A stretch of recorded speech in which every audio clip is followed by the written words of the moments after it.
Okay, we're going to pick up with the British Empire in America. And we're going to be talking about the settlement of other important British colonies. We'll start with New York. So Charles II becomes King of England, and he begins giving away a lot of territory in the New World as a way of paying off debt.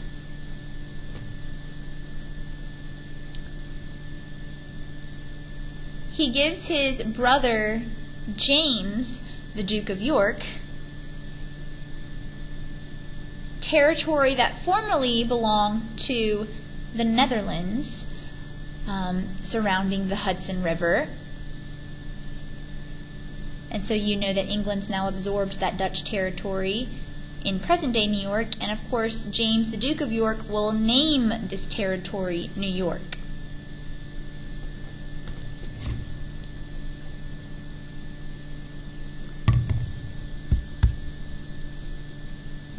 And this is a picture of the New York colony. And this is, you know, that in actuality New York today is much bigger. The territory lines have changed from what they were as colonies. Alright, as far as the Carolinas and New Jersey, King Charles gave away the land that made up both the Carolinas and then also New Jersey to wealthy aristocrats, again, in order to pay off a debt.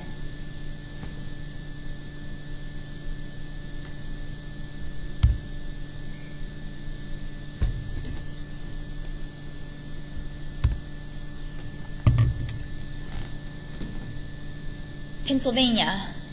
Charles II gave away the colony of Pennsylvania to a man named William Penn. Now, William Penn was a Quaker. And Quakers were pacifists.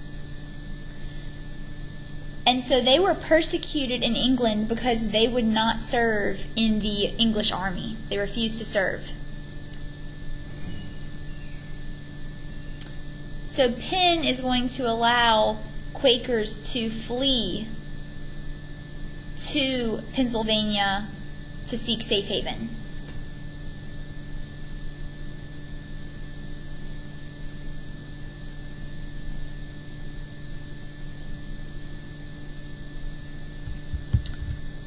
Alright, so we're going to now pick up with Mercantilism and the Navigation Acts. So do you remember our policy of mercantilism? Money equals power, a way that England could make the most money as possible right before they began colonizing. Well, now England wants to use the colonies to increase its wealth. So we're going to see more mercantilist policies as a way of England being able to use the colonies to make some money.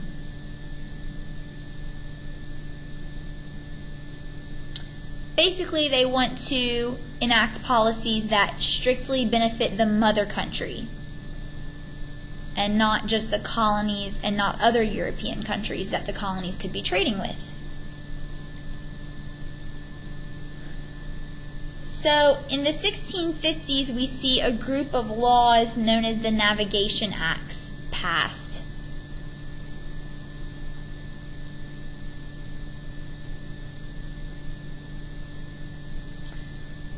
Now, the Navigation Acts did several things, and I'll give you some examples here. You can also see some examples on the little political cartoon on the PowerPoint slide. So one example, the Navigation Acts gave England control over what goods were being exported out of the colonies and imported into the colonies.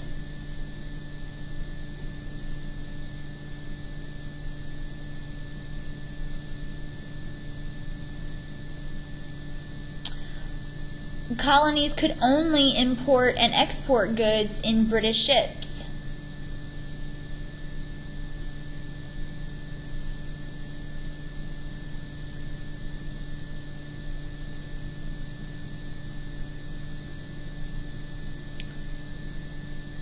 And that gives England control of trade.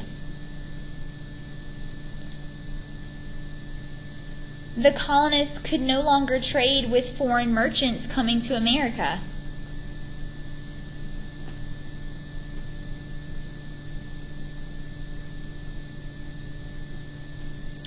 And then also, certain goods could only be sent to England, such as tobacco. Now the problem with that is, if the colonists are only able to sell their tobacco crop in England, they're losing out on opportunity to make money in other ports and in other countries.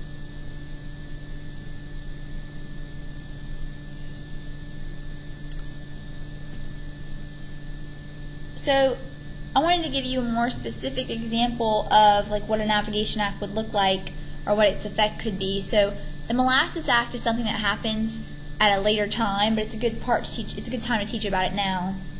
So I'll tell you about the Molasses Act.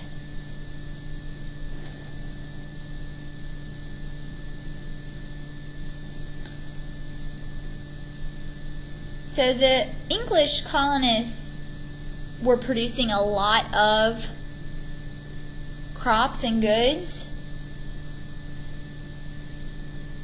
and they wanted to sell their excess to the French, who were living in the West Indies.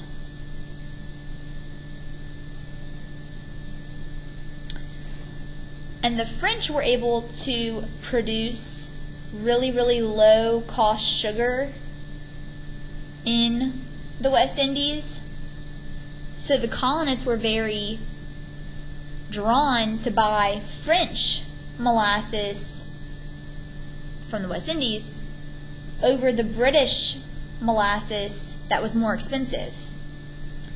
So the colonists are doing a lot more trading with the French.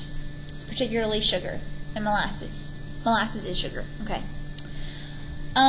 Well, British sugar planters become angry about this, and they beg Parliament, Parliament, which is Britain's governing body, they beg Parliament for help.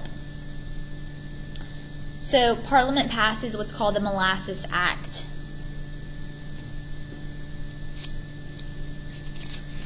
And in the example of the Molasses Act, colonists could export certain goods to the West Indies,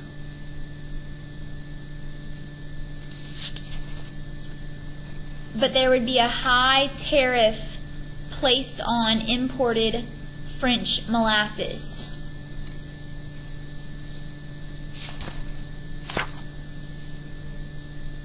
That means that the French will have to pay a higher tax to England if they want to trade with the colonists, meaning they're going to raise their prices.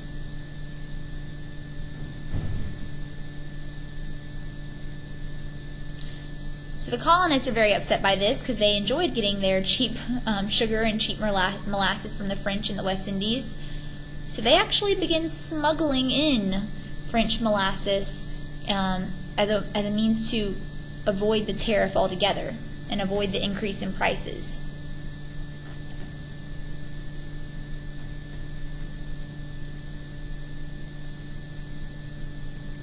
Now the colonists really are starting to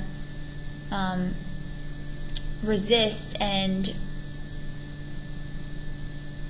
just not like in general these mercantilist policies, resent their mercantilist policies that the mother country's putting on them. So they kind of, as I said, start rebelling and kind of refusing to obey some of them, and we're going to see this as a setup for rebellion pretty soon in Unit 2. Alright, the Dominion of New England. James II will become the new King of England. And he seeks out and desires a little more control over the English colonies.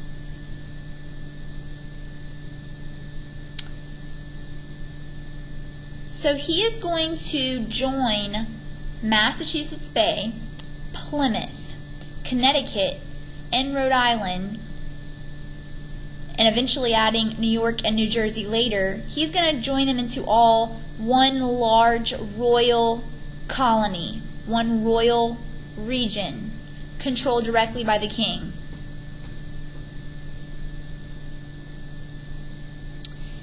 And this region that is controlled by the crown becomes known as the Dominion of New England. Some characteristics of this dominion. There was a governor appointed by James II, meaning the colonists are not having a say-so in who their colonial leader is. Also, colonial elected assemblies are no longer allowed. Meaning they've lost their representative democracy in the New World, so the king will rule only by decree. He's just going to make formal orders to pass laws. And the king will also only promote faith within the Church of England, within the Anglican Church. So the Anglican Church is forced upon the colonists. Naturally, the colonists don't like this at all. So again, we're kind of seeing seeds planted for rebellion, but that will come later. It doesn't last for too terribly long. There is a revolution in England known as the Glorious Revolution. And you don't have to know the whole background of it because it is a British history story, but I want you to know that during it, James II, that king I just mentioned, he will be exiled. He's actually overthrown by his people and runs away. People in England didn't like him very much either. So to replace him, we have his daughter Mary and her husband William of Orange become the new monarchs. Mary and William of Orange. And they agree to rule as constitutional monarchs. And you know that constitutional monarchy is what exists in England today. It's where, the Queen has really power only as a figurehead. She doesn't really have a whole lot of political power. So it puts political power more in the hands of Parliament and not so much in the hands of the King and the Queen.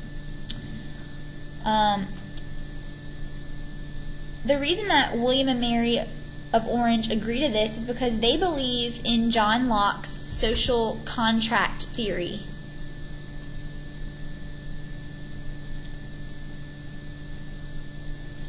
And this is kind of reverting to civics, but what is social contract theory? Well, it is an idea that there's a contract made, right? Essentially, we need a government. It's kind of a necessary evil because we need protection and we need to maintain order. So we make a deal with our government in which we give up certain rights. We agree to follow the laws. We can't just do whatever we want. But in return, our government protects us and keeps order. And at the second they would become too oppressive, we would have the right to overthrow them. So William and Mary believe in this idea. They're very reasonable leaders, which is why when the colonies plead that the new monarchs break up the Dominion and give the colonies their a little bit more of their independence back, they agree. So the new monarchs will break up the Dominion of New England and separate it again into colonies, separate colonies. And this is where we're going to see Massachusetts Bay and Plymouth join to become one Massachusetts colony. And because of William and Mary being willing to do this, we're going to see that it's going to put off and delay a little bit, if you will, rebellion from occurring. The rebellion. Alright? So, listen to this again if you need to. Remember, you must listen to it before class on Thursday. Write down any questions, and I will see you then.